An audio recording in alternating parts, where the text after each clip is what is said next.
नेपाल ने इतना हल्का मटेरियल बना के भारत की अच्छी अच्छी कंपनियों को आश्चर्य में डाल दिया था।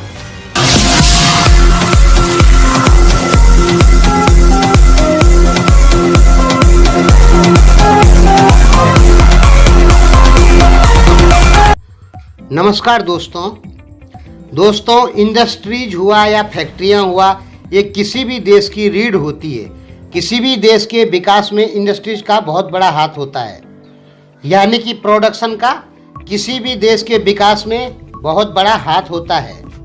तो हम बात करेंगे नेपाल की। अमूमन दुनिया के बहुत सारे देश सोचते हैं कि नेपाल शायद इंडस्ट्री चलाने में एक्सपर्ट नहीं है और नेपाल की इंडस्ट्रीज को सबसे पीछे मानते हैं। दुनिया के बहुत सारे देश सोचते हैं कि नेपाल अच्छी क्वालिटी का सामान उत्पादन नहीं कर सकता है। तो इसी के बारे में आज हम बात करेंगे। दोस्तों, जो ऐसा सोचता है वो बिल्कुल गलत सोचता है। हमारे पास बहुत सारे उदाहरण ऐसे हैं जिससे पता लगता है कि नेपाल भी अच्छी क्वालिटी का सामान उत्पादन कर सकता है। हम 2-4 आइटमों का उदाहरण लेंगे, जैसे रफिया का पेट्रोकेमिकल्स जो होते हैं, ओवन सेक मटेरियल। क्या होता था दोस्तों कि 2004 और 5 में भारत में ओवन सेक की जो टेप निकलती थी उसको भारत की कंपनियां बहुत हल्का निकालना चाहती थी।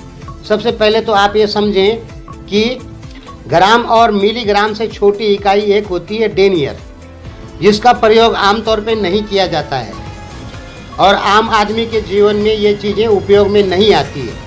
तो भारत में क्या था, 2004-5 में भारत ही नहीं, चाइना हुआ या ऑस्ट्रेलिया हुआ, दुनिया के और भी सारे देश हैं, ताइवान हुआ, इन देशों में क्या था कि सब लोग चाहते थे कि हम लोग 400 डेनियर टेप निकालें, लेकिन 615 डेनियर से नीचे कोई भी इस टेप को नहीं निकाल पाता था और किसी ने सोचा भी नहीं था उस समय 2006-5 के दौरान कि कभी 400 डेनियर भी निकलेगा, क्योंकि 615 डेनियर से नीचे नहीं चल सकता था मशीन में।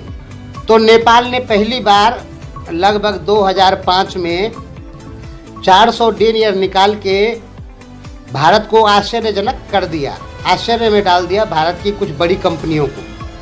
मशीनें भारत की थी, रॉ मटेरियल भी भारत का ही या ताइवान का होता है या सऊदी अरब का भी रॉ मटेरियल होता है। तो अपना मने नेपाल का ना मशीनें थी, मशीनें भी विदेशी, रॉ मटेरियल भी विदेशी, लेकिन उसमें नेपाल जो है वो 400 डेनियर निकालने में सफल हुआ। उस समय तक ये डेनियर भारत में कहीं नहीं निकला हुआ था और ना ही चीन में। भारत ओवन सेक के मामले में 1 नंबर पे है, लेकिन भारत की कंपनियां भी 600 डेनियर से नीचे नहीं निकाल पाई। तो 2005 और 6 के दौरान नेपाल ने 400 डेनियर निकाला और उसके बाद से ही भारत से बहुत सारी कंपनियां नेपाल से 400 डेनियर का जो रॉ मटेरियल है उसको खरीदना उन्होंने चालू किया।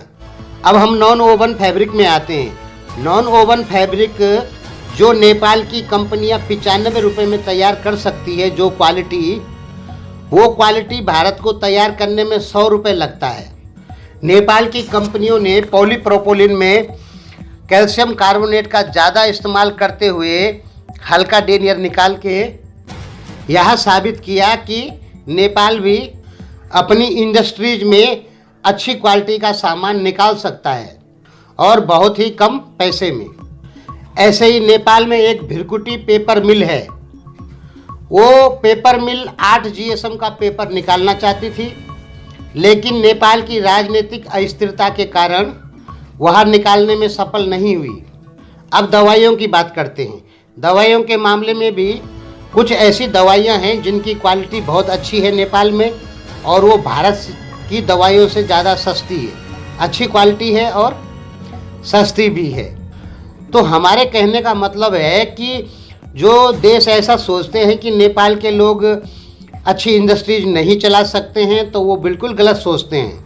अगर नेपाल में इंडस्ट्रीज पे पैसा खर्चा किया जाए तो नेपाल के लोग भी अच्छी इंडस्ट्रीज चला सकते हैं, अच्छी क्वालिटी का सामान निकाल सकते हैं।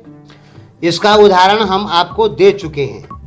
ये ओवन सेक वगैरह आपको शायद समझ में नहीं आए, अगर डिटेल जानना है तो कमेंट बॉक्स में बताएं, हम इस पे एक स्पेशल वीडियो बना दें।